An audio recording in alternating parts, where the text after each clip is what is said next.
Welcome to online study 24/7। বর্তমান সময়ে তোমাদের কাছে কোনো রকম এক্সাম, বিশেষ করে যারা স্কুল সার্ভিস কমিশনের জন্য বা যারা এডুকেশন লাইনে সম্পূর্ণভাবে হায়ার স্টাডিজের জন্য সাবজেক্ট নিয়ে যারা পড়াশোনা করছো, তাদের কাছে হয়তো বর্তমান সময় কোনো রকম এক্সামের ডেট তোমরা জানো না। কিন্তু আফটার জুন অর্থাৎ 5 জুনের পর থেকে তোমাদের সামনে কিন্তু অনেকগুলো এক্সাম আসতে চলেছে, বিশেষত যারা স্কুল সার্ভিস এবং যারা হায়ার স্টাডিজ নিয়ে পড়াশোনা করছো তারা। হায়ার স্টাডিজ বলতে যারা পিএইচডি ভাবছো করবে বা যারা এমফিল করবে, তাদের জন্য যে এন্ট্রান্স যে এক্সাম রয়েছে, নেট রয়েছে, সেটা কিন্তু তোমাদের 5 জুনের পর থেকে অর্থাৎ নির্বাচনী ভোটের পর থেকেই কিন্তু তার নোটিফিকেশান চলে আসবে। হয়তো এর মধ্যেই তোমাদের চলে আসবে, মের মধ্যে, এবং যেটার এক্সাম তোমাদের কিন্তু 5 জুনের পর কিন্তু তোমাদের হবে। 20 জুনের মধ্যে তোমাদের হচ্ছে যে নেট যেটা রয়েছে, ইউজিসি নেট, সেই নেট কিন্তু হয়ে যাবে। এবার আমি বলছি যে এটা হচ্ছে যারা ধরো পিএইচডি এমফিলের দিকে যারা চিন্তা ভাবনা করছো, এটা তাদের জন্য। এবার যারা স্কুল সার্ভিসের জন্য যারা চিন্তা করছো, দেখো স্কুল সার্ভিসের জন্য এক ঝাঁক তোমাদের এক্সাম কিন্তু ডিউ রয়েছে। কোনটা ডিউ রয়েছে? যারা তোমরা বিহার স্টেট যারা ফিল করেছিলে, সেই এক্সামটা কিন্তু তোমাদের ডিউ রয়েছে। সেটা কিন্তু তোমাদের 5 জুনের পরই হবে, কারণ এখন ভোট চলছে, নির্বাচনী ভোটের মাঝে কোনো রকম এক্সাম হবে না।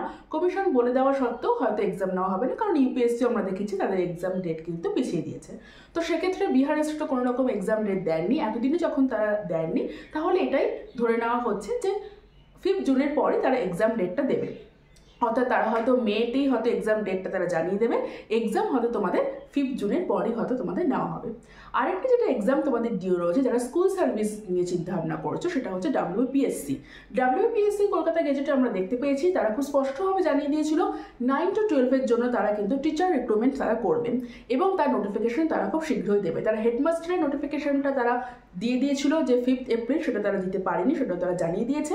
এবং আমাদের যেটা ধারণা রয়েছে যে ভোটের পরই তারা কিন্তু 9 to 12 জন্য যে টিচার অ্যাসিস্ট্যান্ট টিচার অর্থাৎ অ্যাসিস্ট্যান্ট মাস্টার ও মিস্ট্রেসের যে নোটিফিকেশন তারা কিন্তু পাবলিশ করবে। অর্থাৎ তোমাদের কাছে যারা স্কুল সার্ভিস নিয়ে মূলত শুধুমাত্র স্কুল সার্ভিস নিয়ে যারা চিন্তা করছো আর এসএলএসটি নিয়ে চিন্তা করছো, তাদের জন্য কিন্তু এক্সামগুলো ডিউ রয়েছে। এবার আরেকটা যেটা কথা, যে আমরা প্রত্যেকেই যেটা শুনতে পাচ্ছি যে ডাব্লিউবি এসএলএসটি আমাদের নির্বাচনী ভোটের 1-2 মাস পরে হয়তো আমাদের তার নোটিফিকেশন আসবে, কারণ তারও যে মামলা সেটাও অনেকটাই প্রায় বলতে পারো শেষের মুখে। এখন কমিশনের ওপর পুরোপুরি নির্ভর করছে তারা ঠিক কতটা তাড়াতাড়ি এসএলএসটিকে তারা সামনে আনবেন। অর্থাৎ একদম হাতে গোনা যে এক্সামগুলো, শুধুমাত্র আমি বারবারই বলছি এটা সব সাবজেক্ট, সেখানে ফিলোসফি বলো, ফিজিক্স বলো, জিওগ্রাফি বলো, ইংলিশ বলো, বেঙ্গলি বলো, যা কিছু আমাদের রয়েছে আমাদের স্কুল সার্ভিসের ক্ষেত্রে, সে সমস্ত কিন্তু যারা হাতে গোনা যেগুলো রয়েছে স্কুল সার্ভিসের ক্ষেত্রে, সেগুলো কিন্তু ডাব্লিউপিএসসি রয়েছে, বিহার স্টেট রয়েছে, এবং যখন আমাদের এবার ডাব্লিউবিএসএলএসটি আশা করা হচ্ছে সেটা আমাদের এই বছরই সম্পন্ন হবে। কারণ এটা আমরা 2023 থেকে শুনছি, অ্যাকচুয়ালি অনেক বছর থেকেই শুনছি, 2023 থেকে খুব শোরগোল হচ্ছে, সেটা গিয়ে এখন 2024 আমরা আশা করতে পারি 2024-এ ডাব্লিউবি কমিশনের তরফ থেকে ডাব্লিউবিএসএলএসটির কিন্তু যে নোটিফিকেশন সেটা আসা সম্ভব। সেটাকে আমরা যদি বাদও রাখি, তাহলেও কিন্তু আমাদের সামনে বিহার স্টেট রয়েছে এবং আমাদের সামনে রয়েছে তোমার যে ডাব্লিউপিএসসি 9 to 12, এবং এর সাথে রয়েছে যারা হায়ার স্টাডিজের জন্য যারা নেট দেবে, এবং সেটটা আমাদের পরে আসছে, ওটা নিয়ে আমি কথা বলছি না। অর্থাৎ যারা, আমি এই চ্যানেলে যেহেতু ফিলোসফি নিয়ে আলোচনা করি, তো সেক্ষেত্রে আমি বলবো যারা ফিলোসফির জন্য যারা স্টুডেন্ট রয়েছে, যারা সামনে কিন্তু তোমাদের জন্য বিহার স্টেট রয়েছে, যারা ফিল করছে তারা অবশ্যই তারা সেটা দেবে, এবং তোমাদের জন্য রয়েছে ডাব্লিউপিএসসি। অর্থাৎ একই সাবজেক্ট একইভাবে প্রিপারেশন নিয়ে যাও, প্রিপারেশনে কোনো খামতি রেখো না, এবং সামনে তোমাদের আসছে নেট।